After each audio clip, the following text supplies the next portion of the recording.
Hello guys! Another day, another mini vlog. Ayan, wala na naman akong magawa niyan at wala rin akong ma-content ngayon.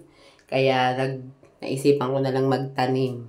Ayan, marami akong seeds ng gulay. Kaso kasi wala akong place para mapagtaniman.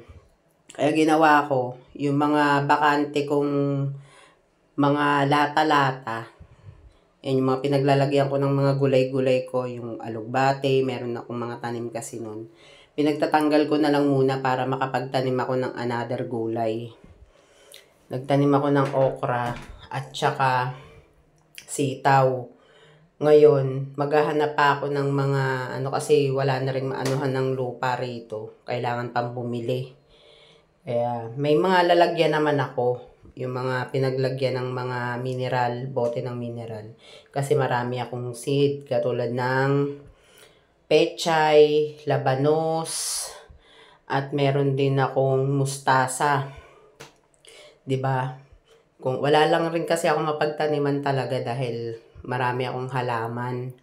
Ayoko namang tanggalin yung mga halaman ko. Dahil isa rin yan sa nagbibigay ng sa akin.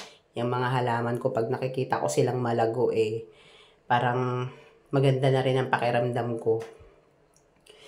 Kaya hindi ko sila basta-basta pwedeng tanggalin.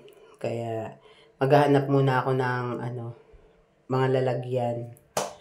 Kasi meron akong isa dito, pinaayos ko dun sa Jowa Bells ko na lalagyan nga siya yung bote ng mineral. Ayan yung alugbate. Nilipat ko na lang siya sa ibang Ayan, tinabi ko siya dito sa may kasi may nakasabit ako na mineral din. Ng mineral, ayan. Tinabi ko na lang siya dito sa isang alugbate rin siya. Diyan ko na lang siya tinabi. Kasi gustong gusto ko talaga yung gulay na yan. Wala na lang rin kasing place talaga na mapag-anuhan. Gusto ko yung mga ganyan, magtatanim ako kaso wala talagang lugar. Wala nang space. Hindi naman ako pwede magtanim sa kapitbahay, di ba? Gusto ko dito lang. Ayoko rin kasi nang nakakaabala sa ibang tao, sa kapitbahay. Ayoko nang nakakaistorbo ako, ganun. Kaya nga ayoko maglalabas ng bahay para Kaya nagtanim na lang ako. Marami akong gulay talaga kaso wala maghahanap ako pa. Mag-aano pa ako ng lupa kasi wala na rin makuhaan ng lupa. So, kailangan bumili. Wala pa tayong budget para dyan, di ba? Kaya, tenga muna yung ating ibang gulay. Ayan muna yung tinanim ko. Sitaw at okra. Yung okra kasi paborito ko rin yun.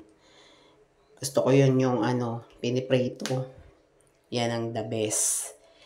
Gusto rin niya ng aking Jowa Bells. Yung sitaw naman, mabilis lang rin siyang lumaki. Kaya, yan din ang isang tinanim ko.